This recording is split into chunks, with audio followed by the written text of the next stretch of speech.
नमस्कार साथियों, जय उत्तराखंड। मेरा नाम दिनेश सिंह बिष्ट। जय हिंद। मैं सभी साथियों को निवेदन करूंगा कि प्लीज़ इस वीडियो से जल्दी जुड़ें और अधिक से अधिक लोगों के साथ शेयर करें।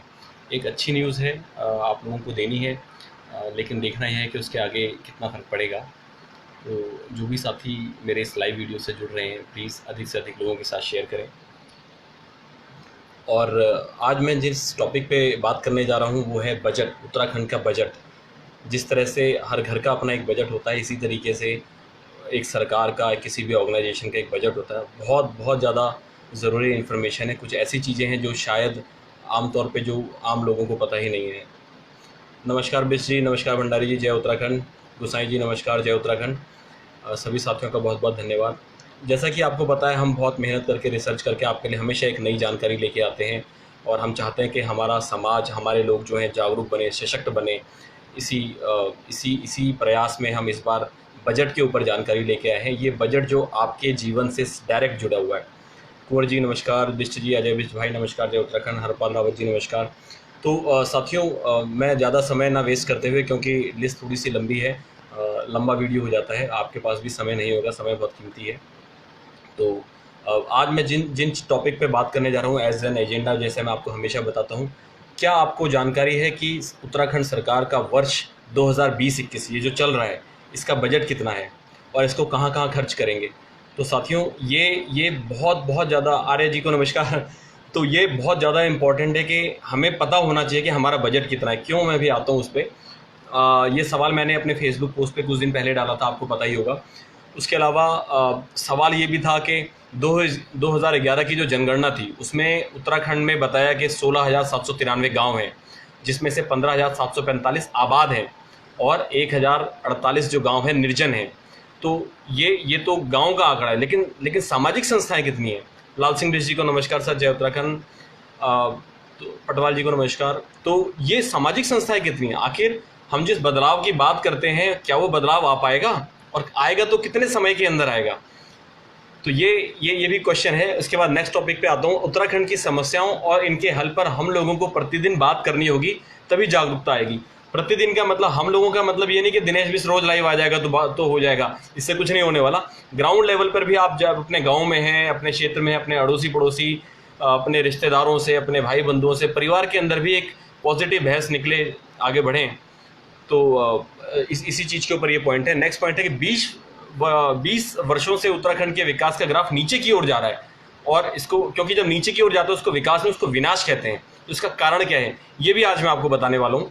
बिल्कुल सारे डेटा के साथ, फैक्ट्स के साथ, सारी चीज़ें आपको दिखाऊंगा, जैसे हमेशा दिखाता हूँ। थोड़ी मेहनत करते हैं हम इसके पीछे, ताकि आप लोगों को बिल्कुल सही जानकारी मिले, सुनी सुनाई बातों पर नहीं। इसके बाद मैंने पॉइंट बोला कि क्या किसानों के बैंक अकाउंट में अप्रैल, मई और जून के 2-2 हज़ार रुपये प्रति माह आए कि नहीं आए। तो जितने भी किसान भाई लोग हैं उनके पास आने चाहिए थे, नहीं आए तो उसके कुछ दूसरे एडमिनिस्ट्रेटिव कारण भी हो सकते हैं। फिर मैंने बोला कि उत्तराखंड सरकार के बजट को समझना आवश्यक, प्रगति की जगह विनाश ही हुआ है। तो साथियों, जब भी हम जानकारी की बात करते हैं, जैसे हमने पहले भी बोला कि हमेशा ये जानकारी अधिक से अधिक लोगों के साथ शेयर करनी चाहिए, उससे ज्ञान बढ़ेगा, तभी लोग बातें करेंगे उस बारे में। जिसके बारे में किसी ने ना देखा, ना सुना, ना बात करी, तो आगे कैसे बढ़ेंगे। तो प्लीज़ आपसे निवेदन है कि जितने भी ग्रुप्स में, व्हाट्सएप, फेसबुक आप शेयर कर सकते हैं, शेयर कीजिए, लोगों को जागरूक कीजिए। फिर मैंने बोला, क्या उत्तराखंडी सरकार के बजट में उत्तराखंडियों को सरकारी नौकरी नहीं मिल सकती। तो आज मैं आपको दिखाऊंगा कि बजट बिल्कुल साफ सुथरा होना चाहिए, बिल्कुल नौकरी मिल सकती है, अवश्य मिलेगी। तो उससे पहले मैं आपको एक बहुत अच्छी जानकारी देना चाहूँगा। नेशनल ह्यूमन राइट्स कमीशन में हमने कोविड, जो कोरोना संकट चल रहा है, इसके दौरान हमने एक कंप्लेंट करी थी, और उस कंप्लेंट के ऊपर हमें जवाब आ चुका है। मैं आप सभी साथियों को दिखाना चाहूँगा। ह्यूमन राइट्स कमीशन में हमने बोला था कि उत्तराखंडियों को वापस लाने के लिए क्या किया जा रहा है, क्या सरकार पे हम दबाव बना सकते हैं। तो उत्तराखंड सरकार के अगेंस्ट मैंने खुद आप सभी लोगों के बिहाफ पर मैंने एक कंप्लेंट डाली थी। मैं आपको सबको दिखा रहा हूँ इसके साथ क्या हुआ। तो साथियों, ये है वेबसाइट है ह्यूमन राइट्स कमीशन की। ये ह्यूमन राइट्स कमीशन की वेबसाइट है, जहाँ पर मैंने स्टेटस चेक किया था। और अगर आप देखेंगे, यहाँ पर स्टेटस दिया हुआ है डिस्पोज्ड विद डायरेक्शंस। तो डिस्पोज विद डायरेक्शन का मतलब है इन्होंने अपनी ओर से केस क्लोज कर दिया है, लेकिन इन्होंने डायरेक्शंस दी है। डायरेक्शन किसको दी है, अथॉरिटी, तो ये केस हमने डाला था कि सारे उत्तराखंडी लोग परेशान हैं कोरोना संकट के अंदर। तो हमें काफ़ी दुख था इस चीज़ का। हम अपनी ओर से क्या कर सकते थे, कंप्लेंट डाल सकते थे। तो ह्यूमन राइट्स कमीशन पे हमने कंप्लेंट डाली, तो उन्होंने बोला, आप देखेंगे ये कंप्लेंट हमने कब डाली है, मैं आपको डेट दिखा देता हूँ। ये 5 मई को हमने कंप्लेंट डाली थी, 5 मई को हमने कंप्लेंट डाली थी। और इसके बाद इन पे एक्शन डेट जो था वो 18/5 से लेकर 18 मई से 27 जून तक इनको बोला था आपको एक्शन लेना है। तो इन्होंने कब लिया, 27 जून को, लास्ट दिन इन्होंने एक्शन लिया है उस पर। बड़ी दुखद बात है। जब सारे लोग अपने गांव पहुंच गए तब इन्होंने ये एक्शन लिया है। तो आज आप सभी से मैं हेल्प भी चाहूँगा। वो क्या चाहूँगा अभी बताता हूँ। तो अथॉरिटी इन्होंने बोला है कि ह्यूमन राइट्स कमीशन ने क्या बोला है कि these complaints be transmitted to the concern authority for such action as deemed appropriate. तो एक्शन के लिए ये उत्तराखंड के चीफ सेक्रेटरी को अब हमें बोलना पड़ेगा। ह्यूमन राइट्स कमीशन ने जो हमारी कंप्लेंट थी उस पर उत्तराखंड के चीफ सेक्रेटरी को डायरेक्शन दी है कि भाई जो भी कंप्लेंट है उस पर ठीक से एक्शन लिया जाए। The authority concerned is directed to take appropriate action within 8 weeks. 8 हफ्तों के अंदर एक्शन लिया जाएगा। तो साथियों, हम अपनी ओर से हमने पूरा प्रयास किया है कि हमारे उत्तराखंडी लोगों के साथ जस्टिस हो, और उस पर चीफ सेक्रेटरी जो है उत्तराखंड सरकार के, उनको ह्यूमन राइट्स कमीशन की तरफ से ये एक्शन लेने के लिए बोला गया कि 8 हफ्तों के अंदर आपको जो भी कंप्लेनेंट है यानी हम वो इस मैटर पे उनको 8 हफ्ते के अंदर एक्शन लेना पड़ेगा। तो साथियों, ये सब आप सभी के प्यार आशीर्वाद का नतीजा है कि हम इस लेवल पे पहुंच पा रहे हैं कि लोग हमारी बात सुन रहे हैं। आज के टाइम पर हम अकेले कुछ नहीं कर सकते, आप सब साथ रहेंगे, मिलजुल के रहेंगे, एकजुट रहेंगे, इसी तरीके से हम आगे बढ़ेंगे। तो ये एक अच्छी खबर है कि कम से कम ह्यूमन राइट्स कमीशन ने हमारी शिकायत ली, उस पर केस रजिस्टर किया, सरकार के अगेंस्ट केस रजिस्टर किया, और अब उन्होंने हमें बोला कि तुम सरकार से बोलो और चीफ सेक्रेटरी को से बात करो। तो चीफ सेक्रेटरी को मैं ईमेल लिखूंगा, वो आपको भेज दूंगा मैं, जैसे भी जितना जल्दी मैं लिखता हूँ। लेकिन आप सभी साथियों से मुझे एक बहुत ज़्यादा आवश्यक जो प्रश्न है वो ये है कि आज के टाइम पर सबसे ज़्यादा दिक्कत किस चीज़ पे है हमारे उत्तराखंडी लोगों को जो कोरोना संकट में है। अगर आप अपने जो भी उत्तर हैं मुझे कमेंट्स में लिख देंगे, जैसे किसी को पैसा नहीं मिल रहा है, हमें पता है, तो उनके अकाउंट में 2-2 हज़ार रुपये गए कि नहीं गए। कुछ लोग जो अभी भी दिल्ली एनसीआर या आसपास के क्षेत्र में, ऐसे क्षेत्र में फंसे हैं जहाँ से बस जा सकती है, तो प्लीज़ वो भी हमें लिख के भेजें। और कोई जो बहुत दूर हैं वो भी हमें लिख के भेजें कि भाई वो नहीं आ पा रहे हैं, ट्रेन नहीं चल रही है। तो हम ज़रूर अपने उत्तराखंडी लोगों को लाने के लिए या उनकी हेल्प के लिए फिर उत्तराखंड सरकार को हम लिखेंगे, चीफ सेक्रेटरी को, क्योंकि उनके पास ह्यूमन राइट्स कमीशन ने डायरेक्शन दिए। तो साथियों, बहुत बहुत धन्यवाद जिन्होंने भी इस कार्य में सहायता की। अब मैं आता हूँ अपने आज के टॉपिक पर, जो है कि बजट। आखिर बजट कैसा है? तो साथियों, बजट की जो डेफिनेशन है वो आप सबको पता ही है, मैं फिर भी एक बार रिपीट कर देता हूँ। हम जो भी घर में कमाने वाला व्यक्ति होता है, जैसे मैं हूँ, तो मैं भी अपना बजट बनाता हूँ, आप भी अपना बजट बनाते होंगे। आय और व्यय का आकलन, मतलब अर्निंग और हमारा एक्सपेंडिचर, जो हमारा रेवेन्यू आ रहा है, जो हमें पैसा आ रहा है और उसका पैसा हम खर्च कर रहे हैं, उसका जो आकलन करते हैं, एस्टिमेट जो होता है, वो उसको बोलते हैं बजट। वो हम इस तरीके से बजट बनाते हैं। तो ये बजट उत्तराखंड सरकार ने भी हमारे उत्तराखंडियों को रख के बनाया होगा। जिस तरह से हम अपने परिवार में अपने बच्चों को देख के, अपने फैमिली को देख के बजट बनाते हैं, इसी तरीके से उत्तराखंड सरकार ने भी बनाया है। तो वो किस चीज़ को मद्देनजर रख के बनाया गया है, जो उस पर थोड़ा सा आकलन कर लेते हैं। तो हम ये जानना चाहते हैं कि हमारा उत्तराखंड कैसा है। तो हम सबको पता है हमारा उत्तराखंड बहुत खूबसूरत है, लोगों में बहुत प्रेम भाव है, सब एक दूसरे की मदद के लिए तैयार रहते हैं। आज भी उत्तराखंडी लोगों को बिल्कुल ऐसा जानते हैं, पूरी दुनिया के लोग जानते हैं कि ये बहुत ही मेहनती, बहुत ही ईमानदार लोग होते हैं, और जो सच है, ये बिल्कुल सच बात है। लेकिन हम सब जो लोग हैं अच्छे हैं, औरों के लिए अच्छे हैं, क्या अपने लोगों के लिए भी अच्छे हैं? क्या अपने क्षेत्र के लिए हम अच्छे हैं? क्या हम उसी तरीके से अपने क्षेत्र की भी मदद करते हैं? क्या हम अपने लोगों के प्रति ईमानदार हैं? ये हमें सोचना है। आज का हमारा उत्तराखंड कैसा है कि एक ऐसा उत्तराखंड है जहाँ पर 5000 स्कूल बंद कर दिए जाते हैं। एक ऐसा हमारा उत्तराखंड है जहाँ पर आज के टाइम पर रोजगार नहीं है, लोग केवल आपस में बात करके या सोशल मीडिया पे अपनी भड़ास निकालते हैं, लेकिन एक सही तरीके से जागरूकता फैलाने का काम नहीं कर रहे। ऐसा आज का हमारा उत्तराखंड है। आज का उत्तराखंड ऐसा है कि जहाँ पर पोस्ट ग्रेजुएट लोग जो हैं वो पियोन की नौकरी के लिए अप्लाई कर रहे हैं। आप सोचिए, आज का उत्तराखंड हमारा ऐसा है कि जहाँ पर हॉस्पिटल तो हैं, उनकी बिल्डिंग खड़ी हुई हैं, लेकिन उसके अलावा हमारे पास क्या नहीं है? डॉक्टर नहीं है वहाँ पर कोई मेडिकल स्टाफ नहीं है। आज का हमारा उत्तराखंड ऐसा है जहाँ पे प्राइवेट स्कूल को ज़्यादा प्राथमिकता दी जा रही है, प्राइवेट कॉलेजेस को ज़्यादा प्राथमिकता दी जा रही है, और सरकारी स्कूल और कॉलेजेस का कोई मतलब नहीं है। वहाँ पर कोई शिक्षा नाम की कोई अच्छी चीज़ नहीं है। आज का वो हमारा उत्तराखंड है। और आज का उत्तराखंड वो उत्तराखंड है, वो हमारे उत्तराखंडी वो लोग हैं जो 25 वर्ष हो गए हमें न्याय नहीं मिला, लेकिन सब किसी को कोई फ़र्क नहीं पड़ता। हम जो खुद उत्तराखंडी कहलाते हैं। हम आज का उत्तराखंड ऐसा उत्तराखंड है जहाँ नौजवानों को कोई मतलब नहीं हमारी हिस्ट्री से क्या हुआ कैसे हुआ।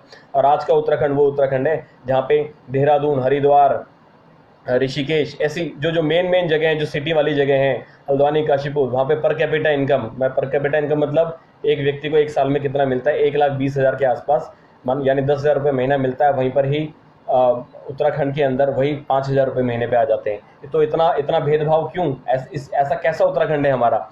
और ये वही उत्तराखंड है जहाँ पर 3,600 करोड़ का इनकी जो इनकम है वो शराब बेचने की वजह से आती है, शराब बेचने से। ऐसा हमारा उत्तराखंड है। आप सोचिए, ये वो उत्तराखंड है जहाँ पर जंगल माफिया, भू माफिया, खनन माफिया ये बिल्कुल आराम से पैर पसार के लेटे हुए हैं, इनके पास खूब पैसा आ रहा है, लेकिन हमारे लोगों के पास कुछ नहीं मिल रहा। आज का उत्तराखंड हमारा ऐसा उत्तराखंड है। आज का उत्तराखंड हमारी वो देवभूमि जहाँ पर विधर्मी लोग घुस चुके हैं, अंदर तक घुस चुके हैं, लेकिन आज के टाइम पे हम समझ नहीं पा रहे हैं कि हमें इनको कैसे निकालें, कैसे करें। एकजुट भी नहीं हो पा रहे हैं। समस्या सबको पता है, सॉल्यूशन कोई देने को तैयार नहीं है। सॉल्यूशन पता है तो लोग कहते हैं क्या, लोग ये कहते हैं अरे तो राजनीति कर रहा है करके सॉल्यूशन लेके आता है। तो आज का हमारा ये उत्तराखंड है। किसी भी सरकारी डिपार्टमेंट में फ़ोन कर लो, कोई फ़ोन नहीं उठाएगा। आज का ऐसा उत्तराखंड है हमारा। आप सोचिए हमारा कैसा उत्तराखंड है। 5 साल तक लोग अपने ग्राम प्रधान से परेशान रहेंगे, एमएलए से परेशान रहेंगे, सबसे परेशान रहेंगे और रोते रहेंगे। लेकिन 5 साल जब इलेक्शन का टाइम आएगा, उनसे पैसा लेके, दारू पी के, मुर्गा खा के, मीट खा के फिर से वापस वोट उन्हीं को दे देंगे और फिर अगले 5 साल तक रोते रहेंगे। आज का उत्तराखंड ऐसा उत्तराखंड है हमारा। हमें क्या ऐसा उत्तराखंड चाहिए? हमें कैसा उत्तराखंड चाहिए? आज मैं इस बजट के माध्यम से आपको बताना चाह रहा हूँ, जो उत्तराखंड सरकार का जो बजट है, धज्जियाँ उड़ जाएंगी इस बजट की। आप सभी साथियों से निवेदन है, मैं विनती करूंगा प्लीज़ इसको अधिक से अधिक लोगों के साथ शेयर करें। ये जानकारी है, इस जानकारी को मन के अंदर बसाने वाली बात है। ऐसा नहीं कि लाइव आके खाली कुछ भी बोल दिया। हम बहुत सोच समझ के आप सब लोगों के साथ जुड़ते हैं, चाहे कि वो 100 लोग सुने इसको ढंग से, लेकिन ढंग से सुने, उसको आत्मसार कर लें कि हाँ एक ऐसी जानकारी मिल रही है जो शायद आम जनता को जानबूझ के उससे परे रखा जाता है। तो प्लीज़ साथियों, अब मैं बताता हूँ बजट का फंडा क्या है। उत्तराखंड सरकार का बजट मैं आपको दिखाने जा रहा हूँ, कंपैरिजन स्टडी करने जा रहा हूँ। पिछले साल का जो बजट था और इस साल का जो बजट है वो मैं आपको बताने जा रहा हूँ। तो साथियों बहुत ध्यान से देखना, ये चीज़ें आपको शायद ही कोई व्यक्ति बताए इतना डिटेल में। हम अपना प्रयास करते हैं आप सभी साथियों को बताने का। देखिए साथियों, वित्तीय वर्ष 2020-2021 का बजट है, फाइनेंशियल ईयर। बहुत ध्यान से समझना है इसको। मैं बहुत जल्दी समझाने का प्रयास करूंगा, बहुत आसान शब्दों में। बहुत टिपिकल ये टेक्निकल लैंग्वेज होती है, लेकिन फिर भी मैं प्रयास करूंगा आप आसान से समझ जाएं। ये बजट का सार है। मैं बिल्कुल समरी दिखा रहा हूँ, बहुत बड़ी चीज़ें नहीं दिखा रहा हूँ। तो इनका बजट 2018-19 का क्या था, 19-20 का क्या था, और रिवाइज एस्टिमेट क्या हुआ, और 20-21 का कैसा रहा। तो कुल इनका जो भी बजट है हज़ारों करोड़ रुपए का होता है, इस बात का ख्याल रखिएगा। तो इनका जो टोटल रिसीट्स है, मैं मेन चीज़ें आपको बता देता हूँ। जो टोटल रिसीट मतलब जितना पैसा सरकार को मिलता है, इनको 18-19 का एक्चुअल जो था 46,691 करोड़ रुपया था। 2019-20 यानी पिछले साल ये 18-19 का है। पिछले साल का क्या रहा, इन्होंने बोला कि भाई एक काम करते हैं, इसको थोड़ा सा बढ़ाते हैं। ये बजट बढ़ाया इन्होंने कि हमारा इतना हमें पैसा मिलने वाला है। सरकार को पैसा मिलने वाला था, इन्होंने किया 48,679 यानी 48,680 करोड़ के आसपास। फिर उनको लगा अरे नहीं यार इतना पैसा कहाँ से मिलेगा, थोड़ा हमें पैसा कमाना भी है, तो इसमें 6,000 करोड़ रुपए इन्होंने कम कर दिए। तो आपको मैं बता दूं, हमेशा बजट रिवाइज होता है, जिस तरह से आप भी अपने घर का बजट रिवाइज करते हैं। 48,680 करोड़ का बजट था, इन्होंने कर दिया 42,022 करोड़ का। इतना इन्होंने रिवाइज एस्टिमेट में घटा दिया। क्यों? इनको लग रहा है कि इतना पैसा नहीं आ पाएगा, और इन्होंने अब रखा 52,423 करोड़ का बजट, जो अभी करंट जो वित्त वर्ष चल रहा है 2020-21। तो इसका बजट है 52,423 करोड़। अब मैं आपको इनका खर्चा दिखाता हूँ। आप सुन के हिल जाएंगे कि ऐसी इनकी प्लानिंग है। उत्तराखंड सरकार की प्लानिंग कैसी है। मैं ये पिछले साल का है। तो पिछले साल इन्होंने बताया कि भाई हमें हो गया पिछले साल का 2,845 करोड़ का घाटा हो गया। इससे पिछले साल इन्होंने जो भी अनुमान किया था 1,535 करोड़ का घाटा हो गया। और आज के टाइम पे भी ये कह रहे हैं कि हमें, ये अनुमान है इनका कि 1,657 करोड़ का घाटा हो जाएगा। मतलब ये कैसी सरकार है जिसको पहले से ही पता है कि हमें घाटा हो जाएगा। तो ये बहुत सोचने का विषय है, बहुत ज़्यादा सोचने का विषय है। इतना ज़्यादा कैसे पता है इस सरकार को कि हमें इतना घाटा हो जाएगा। ये पहले से ही ऐसे प्लानर्स इनके बैठे हैं। मैंने पहले भी ये बात आपको बताई थी। अब मैं आपको बताता हूँ ये खर्चा होता कहाँ पर है। ये खुद सरकार बता रही है, मेरा डेटा नहीं है, ये सरकार की वेबसाइट है, उत्तराखंड सरकार की जो वेबसाइट है बजट की, उसका लिंक मैं आपको भेज दूंगा। आप देखिए कितने डिपार्टमेंट को पैसा जाता है और कितना जाता है। बहुत ध्यान से देखिएगा, ये सभी लोगों को पता होना चाहिए। विधानसभा के अंदर करीब 800 करोड़ रुपए खर्च करते हैं, राज्यपाल के लिए 120 करोड़ के आसपास खर्च हो रहा है, और काउंसिल ऑफ मिनिस्टर्स के लिए खर्च हो रहा है। मैं मेन चीज़ पर आता हूँ। आप यहाँ पर देखिए, finance, tax planning, secretariat and general services. ये जनरल सर्विसेज क्या होती है मुझे आज तक समझ में नहीं आया। ये जनरल सर्विसेज पे इन्होंने बोला कि इन्होंने कितना खर्चा, आप सुन के हिल जाएंगे, करीब 20,000 करोड़ रुपए का खर्चा। ये इसके आगे 3 जीरो और लगा लेना, क्योंकि हज़ार में थाउजेंड्स के अंदर फिगर है। 20,000 करोड़ रुपए का खर्चा इनका फाइनेंस, टैक्स प्लानिंग, सेक्रेटरीट। मतलब इनकी प्लानिंग हर साल इतनी करते हैं, इतने टैक्सेस में इतना खर्चा करते हैं। ये खर्चा बता रहे कि टैक्सेस हमारा इतना खर्चा हो रहा है फाइनेंस की प्लानिंग के अंदर, जनरल सर्विसेज के अंदर, कि इनको 20,000 करोड़ का खर्चा करना पड़ता है। बाप रे, 20,000 करोड़ का खर्चा। और सुनिए, education, sports, arts and culture, कितने हमारे कल्चर के लोगों को इन्होंने क्या फंडिंग की है मुझे पता नहीं, उनको क्या मिला है हमारे लोगों को। स्पोर्ट्स के अंदर मुझे लगता नहीं कि हमने बहुत अच्छा काम किया है। एजुकेशन सिस्टम के अंदर इन्होंने सब कुछ डाउन कर दिया। 9,150 करोड़ के आसपास इनका बजट है, 9,150 करोड़ के आसपास एजुकेशन स्पोर्ट्स का। इतना बड़ा बजट, 9,000, वो एक साल का है, एक साल का बजट है। Water supply, housing and urban development का बजट 2,960 करोड़ रुपए का। सोचिए, आप सोचिए इस चीज को। मीनाक्षी घिल्डियाल जी की, आज मैंने आपके सवालों के उत्तर भी देने हैं, बहुत सारे लोग जो सवाल करना चाहते हैं। तो साथियों, ये बजट, ये कैसा बजट है ये देखिए आप। अब मैं आपको कुछ ऐसा आंकड़ा दिखाऊंगा जिसको देख के आप हिल जाएंगे। अब मैं आपको एक इसी का मैंने एक स्नैपशॉट बनाया है, अब आपको वो दिखाना चाहता हूं, ये आप सबकी जानकारी के लिए। देखिए, उत्तराखंड में पहाड़ के हर परिवार से एक व्यक्ति को सरकारी नौकरी दी वर्ष 2000। तो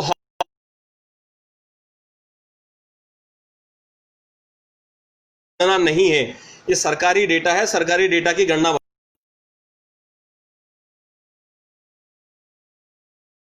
घर के बाहर रहते हैं। टोटल परिवारों की संख्या है, अल्मोड़ा के अंदर 1,40,600 परिवार, बागेश्वर के अंदर 58,000, चमोली के अंदर 89,000। इसी तरीके से पूरी दिए टोटल फैमिली जो है 20,55,400 होने के बाद और कम हो गई है। ये तो आप सबको पता है, ये जनगणना कम हो गई है। तो इसमें अगर आप देखेंगे लास्ट के 3, देहरादून, उधम सिंह नगर और हरिद्वार, ये तीनों को मैंने,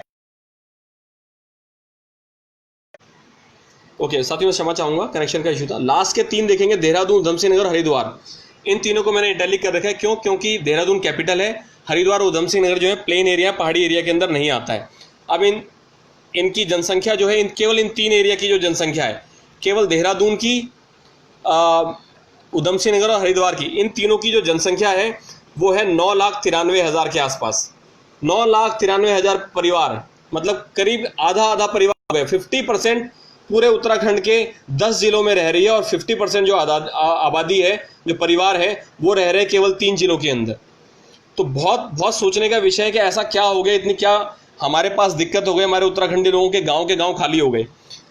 अब यहाँ दूसरी साइड मैंने ये बजट जो मैंने आपको दिखाया था, ये जो बजट मैंने आपको दिखाया था उसी का पार्ट है, उसी से मैंने केवल कुछ चीजें ली हैं। टोटल 31 डिपार्टमेंट है इनके बजट में, 31 डिपार्टमेंट को ये पैसा देती है सरकार, जो इन्होंने पूरा बनाया है। 31 डिपार्टमेंट को, 31 डिपार्टमेंट को पैसा देती है।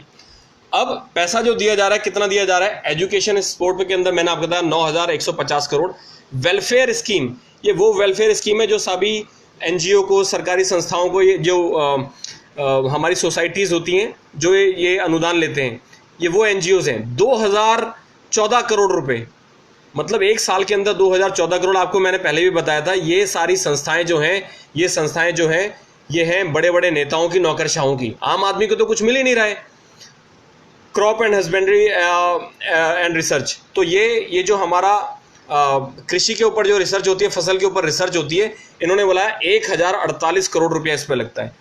आप अपने दिल से पूछना, जरा दिमाग से सोच लेना कि 1048 करोड़ रुपया उत्तराखंड के अंदर अगर फसलों की रिसर्च पे होता तो आज के टाइम पर, ये रिसर्च कहाँ जा रही है? केवल उधम सिंह और हरिद्वार जा रही है, ये हमारे पहाड़ी क्षेत्रों पे नहीं आ रही है। वहाँ भी जानी चाहिए, वो भी उत्तराखंड के पार्ट है, लेकिन पहाड़ में तो कुछ हो।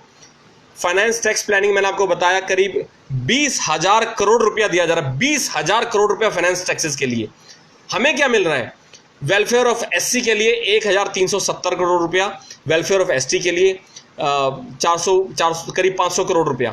इतना करोड़ों रुपया जो है ऐसी जगह जा रहा है जहां पर मेरे ख्याल से, या हम जो भी देखें, क्योंकि अभी आपको बताने वाला हूं एक बार में उत्तराखंड कैसे सही हो जाएगा। ये बजट है इस सरकार का। रेवेन्यू एंड जनरल सर्विसेज के अंदर इन्होंने 153 करोड़ रुपया डाल दिए, पता नहीं कहां से। ये 1,538 करोड़ रुपए, सॉरी 1,538 करोड़। रूरल डेवलपमेंट मतलब जो हमारे ग्रामीण विकास के लिए इन्होंने डाला है 2,313 करोड़ रुपया। वाटर सप्लाई, तो कुल मिला के आप देखेंगे, मैंने यहाँ पर केवल 9 आइटम डाली हैं 31 में से, और जिसका जो बजट है करीब 80% जो है 42,824 करोड़ रुपया। 42,824 करोड़ रुपया जो है सरकार जो है केवल इन 9 चीज़ों पे खर्च कर रही है। अब साथियों, हमारी जो उत्तराखंड के जो परिवार है, मैंने आपको बताया जो 10 पहाड़ी जिलों में रहते हैं, केवल 8 लाख परिवार है। और उसके मैंने इसमें ये काउंट करके चल रहा हूँ, कुछ लोगों की ऑलरेडी सरकारी नौकरी है। 8 लाख परिवार, हम कहते हैं एक परिवार से एक व्यक्ति को 10,000 रुपये चाहिए नौकरी, एक परिवार से एक व्यक्ति को मात्र 10,000 रुपये। तो सरकार पे एक साल का जो बजट आता है 9,600 करोड़ रुपए का आता है, जो मात्र इस साल के बजट का 15% है। ये उस बजट से भी कम है जो इन्होंने अपने फाइनेंस टैक्स प्लानिंग सेक्रेटरी और जनरल एक्सपेंसेस के लिए रखा हुआ है, जिसका जो खर्चा है 20,000 करोड़ रुपए का खर्चा है। 20,000 करोड़ रुपए का खर्चा इन्होंने अपने फाइनेंस के, टैक्स प्लानिंग के, सेक्रेटरीट के खर्चे के लिए, मंत्री के खर्चों के लिए और जनरल सर्विस के खर्चे के लिए 20,000 करोड़ रुपए रखा हुआ है। और हम कितना मांग रहे हैं इनसे? केवल 9,600 करोड़ रुपया, इसलिए कि हमारा उत्तराखंड आबाद हो जाएगा। इसलिए 9,600 करोड़ रुपए देने में इनकी जान निकल रही। कितना है? 15%। सारी जगह से 1% भी निकालेंगे तो भी 31 डिपार्टमेंट है। 1% क्या, 0.5% भी निकालेंगे तो भी 20,000 करोड़ बनता है। 53 मतलब 31 डिपार्टमेंट है, 31 डिपार्टमेंट 15,000 करोड़। हम तो मांग रहे हैं 9,600 करोड़ साल का, 9,600 करोड़। और हमारे 8 लाख परिवार, आप सोचिए, हमारे 8 लाख परिवार उत्तराखंडी, 8 लाख परिवार जो गांव में बैठेंगे, यानी करीब 32 से 40 लाख लोग, जो हमारे वापस उत्तराखंड आबाद हो जाएगा। सारे लोग आप जाएंगे, आपको भीड़ भाड़ मिलेगी, बिल्कुल तेजी से आप देखेंगे। और इन्होंने क्या किया? इन्होंने कर दिए 5,000 से ज़्यादा स्कूल बंद। 2 लाख रुपए महीना खर्चा था, तो 1,000 करोड़ रुपए सरकार ने ये बचाया। वो 1,000 करोड़ रुपए गए कहाँ? ये तो हमें समझ में नहीं आ रहा है। 1,000 करोड़ रुपए कहाँ गया? अब मैं आपको एक ऐसा आंकड़ा दिखा रहा हूँ कि सरकार चाहती नहीं कि उत्तराखंड के अंदर डेवलपमेंट हो। मैं ये सरकारी वेबसाइट से आपको डेटा निकाल के दिखा रहा हूँ बजट का। आप ये देखिए, वेतन पे सरकार कितना खर्च करती है। वेतन पे 10,170 करोड़ रुपया सरकार कह रही है कि हम पे पर खर्च करते हैं, वेतन पर 10,170 करोड़ रुपया। जब सरकार ऑलरेडी इतना पैसा खर्च कर रही है और हम जब दोबारा बात करते हैं कि हमें 9,600 करोड़ रुपए चाहिए, वो सरकार खर्च नहीं कर पा रही है। और इस पूरे ये पूरे खर्चे का डेटा है इनका, आप देखेंगे 2020 करने वाले हैं। ये इंडस्ट्री लगाने पे पैसा खर्च नहीं कर रहे हैं। क्यों? क्योंकि लोग जो हम 8 लाख परिवार की बात कर रहे हैं, परिवार से एक व्यक्ति को, तो 8 लाख लोगों को नौकरी देनी है। अब नौकरी के लिए कहाँ कैसे मिलेगी? कि जब कोई नई चीज़ें बनेंगी, नई फैक्ट्री खुलेगी, इंडस्ट्री एक्सपेंसेस होगा। अब आपको मैं एक एक करके दिखा रहा हूँ, इसमें कहीं भी नाम नहीं है किसी भी अच्छी चीज़ का। ये पे के लिए दे रहे हैं, मजदूरी के लिए दे रहे हैं, महंगाई भत्ता के लिए दे रहे हैं, यात्रा के लिए दे रहे हैं, ट्रैवलिंग के लिए दे रहे हैं, अन्य भत्तों के लिए दे रहे हैं, हॉनरेरियम दे रहे हैं, पारिश्रमिक दे रहे हैं, चिकित्सा प्रशिक्षण, पेंशन, ऊपर लेखन सामग्री, फर्नीचर, कार्यालय का खर्चा, यूटिलिटी, कंप्यूटर बिल, एडवर्टीजमेंट। कहीं भी इनका एक ऐसा खर्चा नहीं है जहां पे ये बोले कि इस बार हम खर्चा जो करना चाहते हैं, हम चाहते हैं कि उत्तराखंड के अंदर इंडस्ट्रीज खुले, इंडस्ट्रीज को हम वहां पे 500 करोड़, 1,000 करोड़ वहां पे खर्च करना चाहते हैं। एक जगह भी नहीं है, एक जगह भी इनका ऐसा खर्चा नहीं है। बस एक जगह इन्होंने डाला है जो मुझे पता है, लैंड परचेज पे। लैंड परचेज उसी काम के लिए की जाती है जिसका इन्होंने बजट डाला है, करीब 1,000 करोड़ का। 1,000 करोड़ का इन्होंने बजट डाला। और ये सारा जो होगा ये तो साथियों, जब सरकार के एक्सपेंसेस के अंदर जब भी बजट बनता है तो होता क्या है, मैंने एक वीडियो भी शेयर किया था। होता क्या है कि जितने भी डिपार्टमेंट्स हैं जो मैंने आपको दिखाया, इन सभी डिपार्टमेंट्स के अधिकारियों से बात की जाती है और जो सोसाइटी के अंदर प्रभुत्व वाले लोग हैं उनसे बात की जाती है, कोई बड़े संगठन है उनसे बात की जाती है, भाई हम ऐसा बजट बना रहे हैं, सबको बुलाया जाता है, सबके साथ मीटिंग होती है। ये चाहे सेंट्रल गवर्नमेंट बजट बनाए चाहे ये स्टेट गवर्नमेंट बजट बनाए, ये इन सारे डिपार्टमेंट्स को बुलाया जाता है, इनके जो मंत्री हैं इनको बुलाया जाता है, यहाँ पे जो IAS ऑफिसर है IRS ऑफिसर है इनको बुलाया जाता है। तो इन सब लोगों को बुला के इनके साथ मीटिंग होती है, हम इस तरह से एक बजट बनाना चाहते हैं। और उसके बाद ये बोलते हैं तुम्हारा क्या खर्चा है। अब जैसे विधायक हो गया, विधायक बताएगा भाई मैं अपने यहाँ स्कूल बनाना चाहता हूँ तो मेरा इतना खर्चा है। तो ये पहले ये देखते हैं कि भैया मेरा प्रॉफिट किस में है।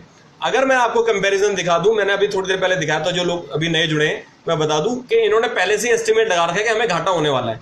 तो ये ऐसी सरकार है जिसको पहले से ही पता है, पिछले कई सालों से केवल घाटा दिखाए जा रहे हैं, ये इनको प्रॉफिट कमाने का तरीका ही नहीं आता है, ये ऐसी सरकार है। तो हम जो चाह रहे थे, मैं आपको ये दिखाना चाहते कि टैक्सेस जो है, अगर अब कई लोग बोलेंगे यार सरकार को तो जो खासकर जो सरकार के समर्थक हैं वो ये बोलेंगे यार ये तो तुम्हें पता ही नहीं है कि सरकार का जो खर्चा होता है ये तो इस चीज में खर्चा होता है, उसमें खर्चा होता है। अगर 10,000 रुपये, छोटा सा आकलन बता रहा हूँ, हर फैमिली के, हर व्यक्ति के जीवन का है कि अगर मेरे पास 10,000 रुपये महीना खर्च आता है तो मैं उसमें 20% बचा लेता हूँ, 2,000, 8,000 रुपये मैं खर्च करता हूँ। 8,000 अगर मैं 80% में खर्च कर रहा हूँ तो उसके अंदर टैक्स भी जाएगा, करीब 50% के आसपास टैक्स जाता है। जो अब टैक्स, कितने सारे टैक्स हैं ये भी आपको दिखा देता हूँ। अभी चीजें आपको बताना जरूरी हो चुका है, टैक्सेस कितने हैं। और टैक्स के ऊपर एक जोक भी किसी बंदे ने डाला हुआ है। टैक्स देखिए इंडिया के अंदर कितने सारे टैक्स हैं, ये देखिए इतने सारे टैक्स हमारे जो लोग देते हैं, ये पैसा सरकार के पास ही तो जाना है घूम के। मेरी तो समझ में नहीं आ रहा कहाँ से खर्चा बताते हैं। Income tax, capital gain tax, value added tax, sale tax, FBT, security tax, service tax, excise duty, custom duty, anti dumping, corporate tax, उसके बाद जो प्रोफेशनल टैक्स, ये अदर टैक्सेस हैं, डिविडेंड, म्यूनिसिपल, एंटरटेनमेंट, आप फिल्म देखने जा रहे हो तो भी टैक्स है, खाना खाने जा रहे हो तो भी टैक्स है, stamp duty, registration, transfer tax, education tax, surcharge है, गिफ्ट टैक्स है, टोल टैक्स है, स्वच्छ भारत टैक्स है, कृषि कल्याण टैक्स है, सेस है, ये सेस, और इंफ्रास्ट्रक्चर के लिए है एंट्री टैक्स है। अब इसके ऊपर एक व्यक्ति ने जोक ही बना के डाल दिया। अब जोक बनाया भाई ने, क्या भाई आप क्या करते हो, उसने कहा मैं बिजनेस करता हूँ। अच्छा बिजनेस करते हो तो भाई तुम्हें तो प्रोफेशनल, मतलब तुम्हारा प्रोफेशनल काम है तो तुम्हें प्रोफेशनल टैक्स लगेगा। अच्छा तुम क्या काम करते हो, कुछ सामान बेचते हो, उसने कहा हाँ तो तुम्हें भाई सेल टैक्स लगेगा। फिर उन्होंने बोला और क्या करते हो, उन्होंने कहा भाई तुम्हारे पास कोई ये तुम सामान कहाँ से लेके आते हो, तो उसने बोला कि भाई हाँ मैं तो विदेश से या फिर स्टेट से लेके आता हूँ, किसी दूसरे स्टेट से। तो उन्होंने कहा फिर तो तुम पे सेंट्रल सेल टैक्स लगेगा, कस्टम ड्यूटी लगेगी, ऑक्ट्राई लगेगा। ये इतने टैक्स लगने के बाद 50% जो है ये सरकार को वैसी इनकम हो जाती है। तो अगर हम बोलते हैं 9,600 करोड़, उसका 80% निकाल लो, 9/72 करीब 17,000 हम कमी मान लेते हैं, तो 3,500 करोड़ तो वापस सरकार के पास उसमें जाना ही है, वापस सरकार के पास जाना है। मतलब 4,000 करोड़ के आसपास वापस सरकार के पास जाना है। तो सरकार कैसे लॉस दिखाती है हमें तो समझ नहीं आ रहा है, किस तरह की ये नीति बना रही है। ये बेसिक चीजें तो हमें समझ में आ रही है ना, ये तो हमें समझ में आ रही है। तो ये सरकार को समझ में नहीं आती है, या ये सोचती है सरकार के हमारे उत्तराखंड के लोग बिल्कुल ही बेवकूफ हैं। तो हमारा काम ही है कि हम लोगों को जागरूक करें, समझाएं कि ये चीज इस तरीके से होती है।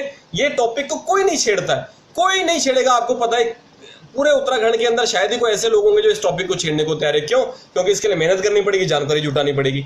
तो आप कीजिए, हम कर रहे हैं, आप भी कीजिए, हम मिलकर काम करते हैं, आगे बढ़ते हैं, लोगों को जागरूक करते हैं और एक ऐसी सरकार लेके आते हैं या सरकार पे ऐसा दबाव बनाते हैं कि ये काम करने पे मजबूर हो जाए। 9,600 करोड़ 53,000 करोड़ में से मतलब 15% सरकार नहीं निकाल पा रही है अपने 40 लाख लोगों को बसाने के लिए। 40 लाख लोगों को बसाने के लिए 9,600 करोड़ नहीं निकल रहे सरकार से। कैसी सरकार से क्या उम्मीद रखेंगे? जो सरकार कह रही है कि भाई हमारे खर्चे ज्यादा है, हमारे खर्चे ज्यादा है, मतलब ये तो हो गया क्रेडिट कार्ड लेके बैठे हुए घर पे, भैया मेरे खर्चे ज्यादा है, क्रेडिट कार्ड रखना पड़ा। ये तो बकवास बातें हैं सारी। खर्चे कम कर लो, खर्चे कम कर लो। 0.5% अगर 31 डिपार्टमेंट के अंदर से अगर सरकार उठा के दे देती है ना, तो भी हमारे 40 लाख लोग वापस उत्तराखंड में बिल्कुल आराम से नौकरी कर सकते हैं। इंडस्ट्री लगाने की जरूरत है और हमारे पास बहुत सारी इंडस्ट्री लग सकती है। दूध के लिए ऑलरेडी जैसे मैंने पहले भी बताया कि हमारे पास आंचल डेयरी का मॉडल बहुत अच्छा है। इसी तरीके से आप फर्नीचर का पूरा उत्तराखंड को टिम्बर मार्केट बना सकते हैं, सबसे बढ़िया नंबर 1 पे काम हो सकता है। लेकिन करे कौन? करे कौन? पर कैपिटा इनकम जो हमारी एक आदमी के खर्च करने की क्षमता है, इतनी बड़ी विषमता इसमें आ चुकी है कि प्लेन्स के एरिया जो है वहां पे 10,000 रुपये महीना बंदा कमाता है, उत्तराखंड के अंदर 5,000 रुपये कमाता है। इतनी बड़ी विषमता कहाँ से आई है? इसके ऊपर रिलायंस कंपनी आपने नाम सुना ही होगा, ये उसके अंडर में आता है TV18 नेटवर्क है, उसका फर्स्ट पोस्ट ये वेबसाइट है ये टीवी 18 नेटवर्क की जो रिलायंस क्या है, और उसके अंदर इन्होंने बोला कि Uttarakhand growth inequality is emptying our villages in India 6th richest state.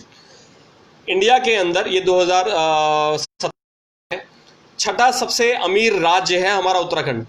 कितने बड़ी धोखे वाली बात है, छठा सबसे अमीर राज्य, और उसके बाद भी ग्रोथ इनइक्वालिटी है। क्यों? क्योंकि पहाड़ों के अंदर तो आपने ऐसा गरीब को इतना गरीब कर दिया कि बस वो नौकरी वाला काम करे, नौकरी वाला नहीं, बिल्कुल बेइज्जती वाला काम, ब्लू कॉलर जॉब वाला काम दिलवाना चाहते हैं हमारे उत्तराखंडी लोगों को। इसमें इन्होंने सारी इन्फॉर्मेशन दी, मैं लिंक आपके साथ शेयर कर दूंगा। ये हम नहीं कह रहे, ये वेबसाइट कह रही है, सरकारी डेटा से उठाते हैं। ये इतना बड़ा टीवी चैनल जो है या जो न्यूज़ नेटवर्क है वो झूठ नहीं बोलते। ये हाल हो गया आज हमारे उत्तराखंड का।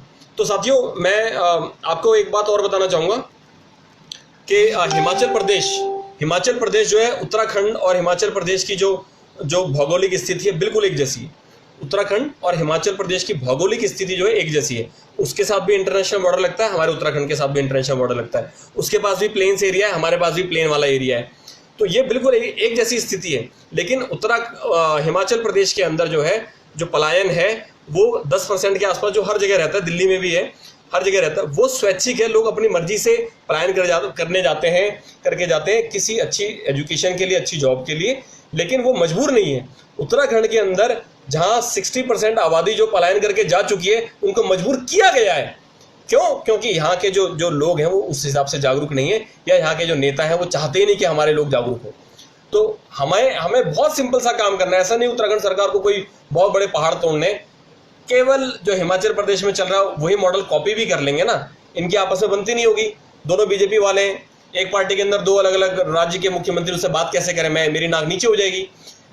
केवल हिमाचल प्रदेश वाला मॉडल अगर कॉपी भी कर दिया, ये हम नहीं कह रहे, ये तो सरकारी आंकड़े कह रहे हैं। सरकारी आंकड़े कह रहे हैं कि हिमाचल प्रदेश जो आज के टाइम पे हिल एरिया में टॉप नंबर 1 पर है। तो आप उसका मॉडल कॉपी कर लो, उसमें क्या दिक्कत है? जैसी भौगोलिक स्थिति, जैसी जनसंख्या, जितना एरिया, उसमें जो प्रोपोर्शन है, पर कैपिटा इनकम सब मैच करता है। तो वही सरकार को करना है, ये सरकार करेगी नहीं। अब सवाल आता है कि करेगा कौन? सवाल यह है कि करेगा कौन? तो साथियों, मैं पहले भी बोल चुका हूँ, ये जिम्मेदारी हमने उठा रखी है। हमारा काम है लोगों को जागरूक करना, लोगों को जोड़ना। प्लीज़ कमेंट बॉक्स में अपने नाम, नंबर, अपना विधानसभा का अपना जो ब्लॉक है अपना प्लीज़ ब्लॉक डालिए, किस ब्लॉक से आप हैं। उत्तराखंड में तो उत्तराखंड का, क्यों उत्तराखंड से बाहर रहते हैं। हम 2 लाख लोगों को जोड़ना चाहते हैं, एक ऐसा प्रेशर बनाना चाहते हैं। मैं सरकार के लिए एक प्रपोजल तैयार कर रहा हूँ, सरकार को एक प्रपोजल देना चाहता हूँ, लेकिन मैं ये चाहता हूँ ये वन यू की टीम की तरफ से जाएगा, लेकिन आप सब वन यू की टीम का पार्ट हैं। आप सबको मैं वो प्रपोजल भेजूंगा, आपको ईमेल भी बताऊंगा किस किस को भेजनी है। ये सब जगह आप भी भेजेगा, हम तो भेजेंगे, आप भी अवश्य भेजना। तो साथियों, अगर आपके कोई प्रश्न है तो मुझसे पूछ सकते हैं, मैं देख लेता हूँ एक बार। इस बार सरकार की जमानत भी नहीं बचने देंगे। बिल्कुल सर, बिल्कुल। तो मैं ये बजट को लेके मैंने पहले भी आपको बताया कि हम बजट के बारे में वो जानकारी आपको देने वाले थे जो शायद आपको कहीं मिलेगी नहीं, और हमने अपना पूरा प्रयास किया आपको इस तरह की जानकारी देने का। अब एक मैंने इसमें पॉइंट बोला था, 2000 रुपये प्रति माह आए कि नहीं आए। तो जो भी साथी, किसान साथी सुन रहे हैं या जिनके किसान के खाता बही वाले अकाउंट हैं, प्लीज़ ध्यान से समझ लें कि निर्मला सीतारमण जी ने मार्च मंथ में एक घोषणा करी थी कि हर किसान के अकाउंट में अप्रैल, मई और जून के 2-2 हज़ार रुपये जाएंगे। अगर आपके अकाउंट में नहीं पहुंचे हैं तो आपको अपना अकाउंट का टाइप पता करना पड़ेगा, क्या आपका किसान वाला खाता बही वाला अकाउंट है कि नहीं है।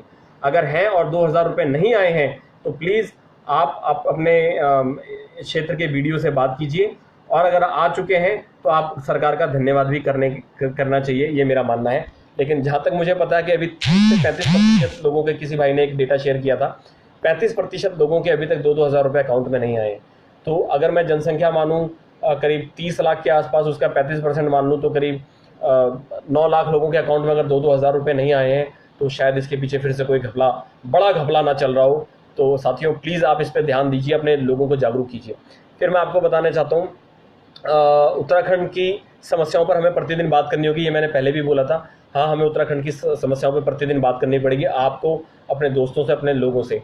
एक मैंने सवाल किया था कि उत्तराखंड की जो 2011 की जनगणना थी उसमें गांव कितने थे, सभी लोगों से पूछा था। तो सामाजिक संस्थाएं कितनी हैं। तो बहुत आश्चर्यजनक बात है, ध्यान से समझना इस बात को।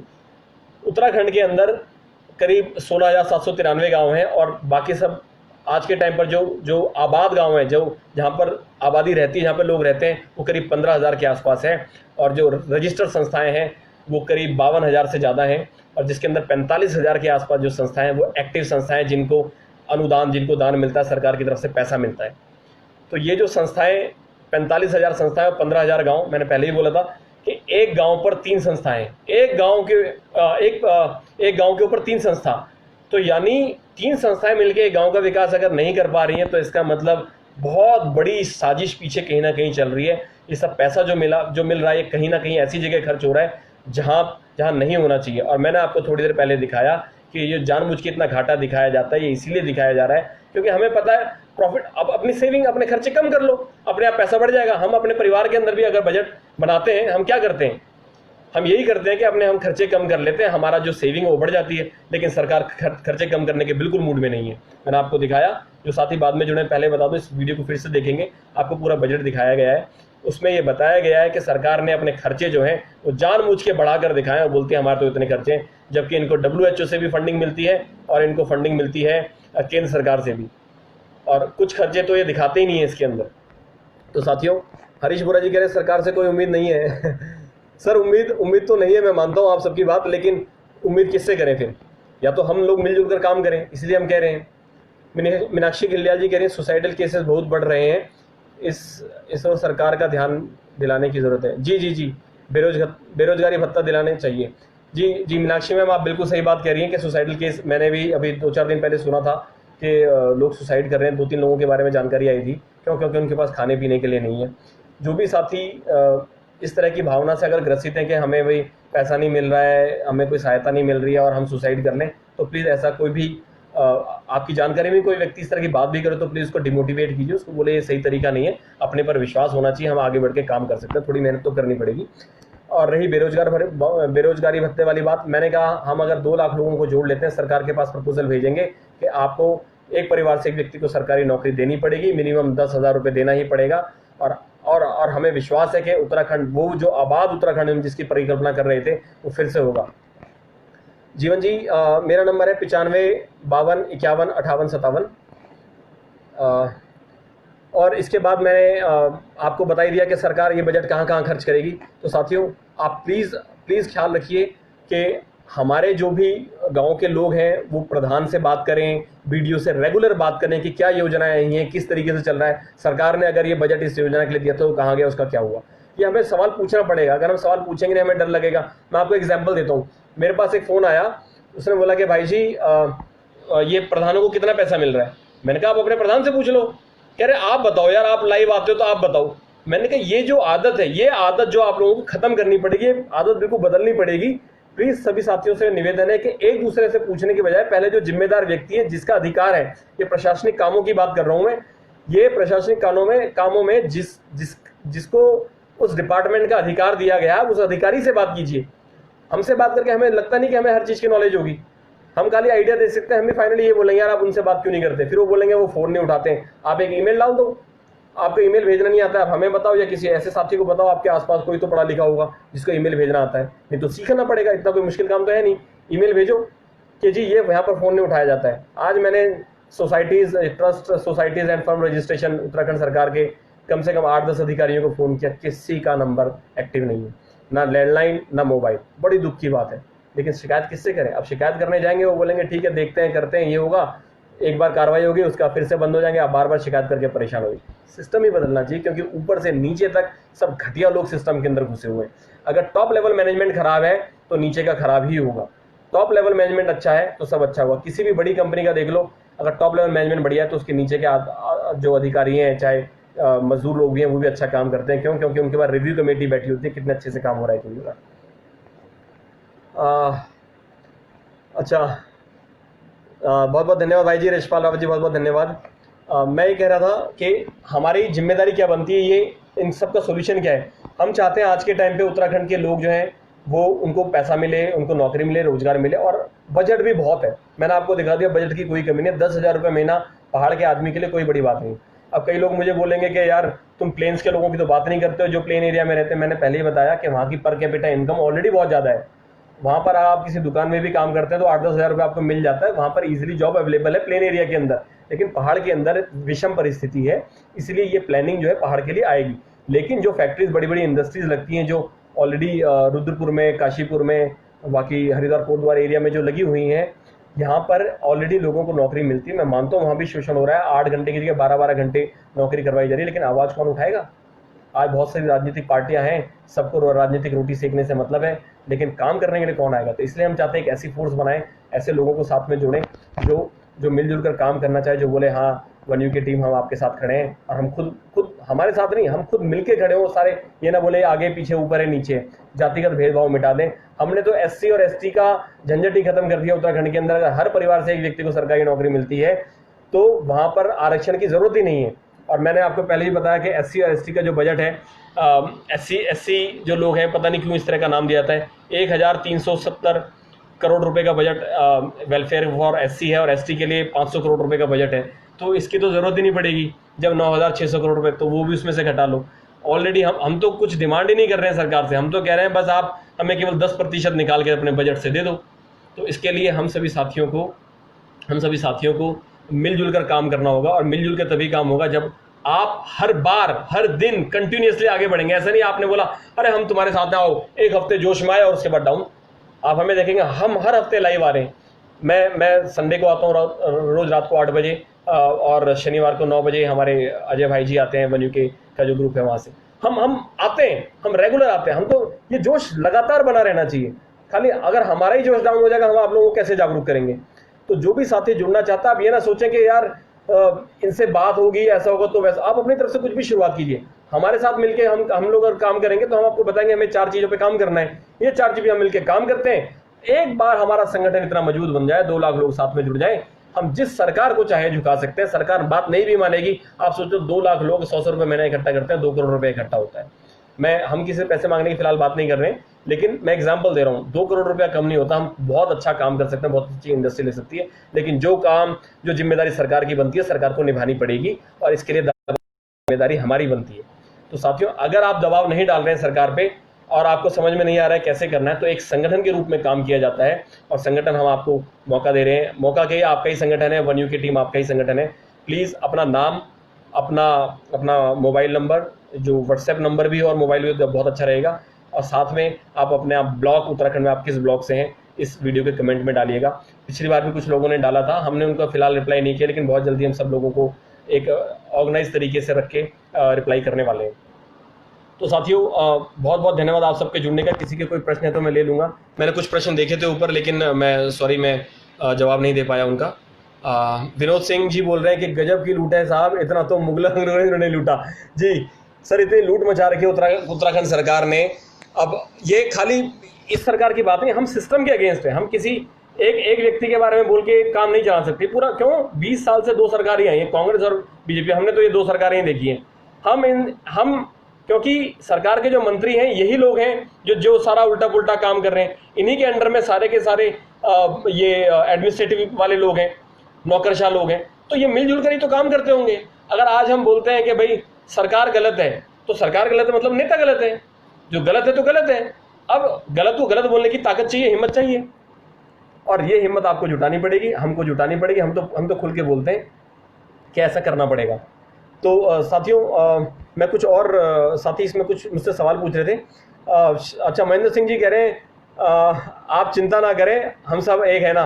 बिल्कुल सर, हम सब एक हैं, हम चिंता नहीं कर रहे हैं, लेकिन चिंता हमें उत्तराखंड को लेके होती है। उत्तराखंड का अगर भला नहीं होगा तो कैसे होगा, हमारे लोगों का भला नहीं होगा तो कैसे होगा। जो भी साथी मुझसे लाइव जुड़ना चाहते हैं चाहे तो जुड़ सकते हैं। मेरे पास रिक्वेस्ट आई थी लेकिन कैंसिल हो गई वो गलती से। मैं एक दो चीज़ और देख लूँगा। कमल नेगी जी कह रहे हैं हर युवाओं को सुनना चाहिए आपको। अच्छा, बहुत बहुत धन्यवाद सर। मीनाक्षी जी, शायद आप मुझसे जुड़ना चाह रहे थे, आपकी रिक्वेस्ट आई थी, मैं माफ़ी चाहूँगा, मैं आपको ऐड। तो साथियों, बजट के बारे में मैंने आपको बताया है। आप प्लीज़ सभी साथी जिसने भी वीडियो आधा देखा या बाद में जुड़े या किसी वजह से डिस्कनेक्ट हो गए, प्लीज़ इस वीडियो को फिर से देखिएगा, फिर से जुड़िए, तब आपको पता चलेगा कि हम किस तरह की जानकारी आपको दी है। और हम लोगों को एकजुट होना बहुत बहुत बहुत आवश्यक है। आज के टाइम पे एकजुटता ही शक्ति है। सरकार को झुकाने की ताकत हम तभी रखेंगे जब हम एकजुट हो जाएंगे। अब उसके अलावा हमारे पास कोई और सोल्यूशन नहीं है, हम क्या कर पाएंगे। टीम वन यूके को एक मनोवैज्ञानिक, रॉकी पंत जी नमस्कार, आप कह रहे हैं कि एक मनोवैज्ञानिक के साथ सेशन करना चाहिए, हमारे काफी उत्तराखंडी साथ से गुजर रहे हैं। जी जी जी, रॉकी पंत जी को जानते हैं, मैं आपकी बात से बिल्कुल एग्री करता हूं, तो प्लीज हमें बताइएगा। मेरी जानकारी में एक दो लोग हैं मनोवैज्ञानिक हैं, लेकिन वो इतने ज़्यादा एक्सपीरियंस नहीं है, तो हम ये चाहेंगे कि बहुत अच्छा एक्सपीरियंस कोई व्यक्ति हो तो वो इस बारे में बहुत अच्छे से हमें जानकारी दे, मार्गदर्शन कर पाए। प्रकाश जोशी जी कह रहे हैं सर आपके तो 5 साल से है, मैं आपको बताऊं 20 साल से जब से उत्तराखंड बना, इन्होंने बोला कुमाऊं और गढ़वाल को मिलाने के लिए एक हम बहुत बढ़िया रोड बनाएंगे, पूरे जो कुमाऊं के एंड से लेके गढ़वाल के एंड तक जाएगी। वो 20 साल से रोड नहीं आई सर, वो समझ में नहीं आया कहाँ गया, तो उसका पता ही नहीं चला क्या हुआ उस रोड का। संजू रावत जी कह रहे हैं गवर्नमेंट एम्प्लॉय इसका कैसे बहिष्कार करें। सर गवर्नमेंट एम्प्लॉय को बहिष्कार करने की जरूरत ही नहीं है, गवर्नमेंट एम्प्लॉय को तो ऑलरेडी फैसिलिटी मिल रही है, उनको बस अपने परिवार के लोगों को, अपने क्षेत्र के लोगों को जागरूक करने की आवश्यकता है। तो ये मैं रोड की बात कर रहा था सर, ये तो हम खुद मेरे गांव में रोड नहीं है। मतलब हमारे यहाँ तो, जबकि नेता जो वहाँ के विधायक हैं, वो भी जो वहाँ के जिला पंचायत के अध्यक्ष हैं, वो भी सब हमारे गांव के हैं, लेकिन वहाँ पे आज तक रोड नहीं आई है। ये किस तरह का काम चल रहा है आप सोचिए। एक गांव में अगर रोड आती है तो दूसरा गांव वाला मना कर देता, भाई मैं अपनी जमीन नहीं दूंगा। ये कहाँ से भावनाएं लोगों के बीच में आई, इतनी जलन क्यों आई है। जहां पर रोड जाएगी वहां पर विकास होगा, खाली उस गांव का नहीं जहां पर रोड जा रही है, लेकिन जहां से रोड जा रही है उस गांव की जमीन की कीमत भी बहुत ज्यादा बढ़ेगी। अगर आप पिछले 10 साल के आंकड़े उठा के देख लें तो 10 साल के अंदर 3 से 4 गुना, मिनिमम 3 गुना जमीन के कीमत में वृद्धि हुई है। आप सोचिए 3 गुना उत्तराखंड के अंदर जमीन लेने आज बहुत सारे लोग, आज ही एक मैं कहीं व्हाट्सएप पे किसी ने मैसेज भेजा कि कोई व्यक्ति है वो नैनीताल साइड में बाहर से विधर्मी लोगों को ला के उत्तराखंडियों को पहले अपने नाम पे जमीन करता है, फिर लोगों को बेचता है। इस तरह का काम हमारे उत्तराखंडी लोग कर रहे हैं। ये कहाँ से मानसिकता आई है लोगों के अंदर, पैसे को लेके इतने पागल क्यों हो चुके हैं। लेकिन कहीं ना कहीं ये जिम्मेदारी हमारी भी बनती है, हम लोगों की, जो हम खुद को सामाजिक लोग बोलते हैं, जो हम सोशल मीडिया पे भी एक्टिव रहते हैं, कि एक बार तो हमको अपनी ओर से प्रयास करना है कि अपने लोगों को जागरूक करके अपनी भूमि किसी बाहर के व्यक्ति को ना बेचें। और हम फिर से उसी बात पे बात करेंगे कि उत्तराखंड को, बस उत्तराखंड सरकार को इतना करना है, हिमाचल प्रदेश का मॉडल कॉपी कर ले, वहां पर जो भू कानून है वैसे भू कानून ले आए। ये हमारी मेन मांग के अंदर भी है, वन यूके टीम की मेन मांग के अंदर है। अगर ऐसा भू कानून ले आए तो बाहर का कोई भी व्यक्ति उत्तराखंड के अंदर जमीन नहीं खरीद पाएगा, केवल लीज पे ले पाएगा, उसका अधिकार नहीं होगा। तो साथियों बहुत बहुत धन्यवाद मुझसे जुड़ने के लिए, आपका बहुत बहुत धन्यवाद। आप मुझे बहुत ध्यान से सुनते हैं और मैं आप सबसे निवेदन करूंगा कि प्लीज़ एकजुट होइए, प्रयास कीजिए, रोज़ उत्तराखंड के डेवलपमेंट के ऊपर बात कीजिए, रोज़ अपने लोगों से बात कीजिए कि कुछ तो ये गलत हो रहा है। हमें जैसे बहुत बहुत सिंपल है, ज़्यादा कुछ भी नहीं करना है, तो ये बोलना बाहर के लोगों को ज़मीन नहीं बेचनी। सरकार को ऐसी पॉलिसी लानी पड़ेगी जो लीज पर ज़मीन दे, तो ये कम से कम इतना प्रयास हम कर सकते हैं। दूसरा हम क्या कर सकते हैं कि अपने जिसके भी वोटर ID कार्ड उत्तराखंड से बाहर गए हैं, प्लीज़ वापस उत्तराखंड के बनाएं। जो अपने गांव में सुदूर बहुत अंदर, जैसे मेरा अल्मोड़ा के अंदर द्वारहाट पड़ता है, अगर मेरे गांव का कोई व्यक्ति या आसपास के उस क्षेत्र का कोई व्यक्ति है या परिवार है जो हल्द्वानी चला गया, रामनगर चला गया, उसने वहाँ के, या काशीपुर चला गया, वहाँ पर उसने अपना वोटर ID कार्ड बनाया है, तो प्लीज़ वहाँ से वोटर ID कार्ड वापस, उत्तराखंड के अंदर भी मैं बता रहा हूँ कि उनको वापस अपने गांव का ही बनवाना चाहिए। ये सभी साथियों से निवेदन है, आप सबको इस तरह से निवेदन करना पड़ेगा। हमारे पास बहुत करने को है, हमें ऐसा नहीं कि आपको किसी के पास पर्सनली जाके बोलना, आप फोन पे भी बात कर सकते हैं, आप ऑनलाइन व्हाट्सएप पे इतनी बातें करते हैं, मैसेज भेजते हैं, इस तरह के मैसेज भी हम अपने लोगों के साथ भेज सकते हैं कि प्लीज़ ऐसा कीजिए।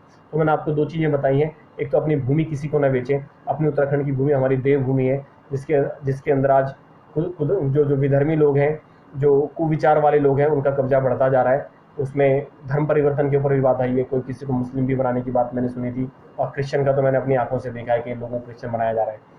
लेकिन वो आपके वीक पॉइंट के ऊपर हाथ रख लेते हैं। आप जो उत्तराखंडी गरीब आदमी है या जिसको प्रताड़ित किया गया है जाति के नाम पर, वो जल्दी से कन्वर्ट हो जाते हैं किसी दूसरे धर्म के अंदर। तो प्लीज़ हम अपने लोगों को आगे बढ़ाएं, आगे उठाएं, उनका मान सम्मान करें। इनर लाइन परमिट होना ज़रूरी है सर।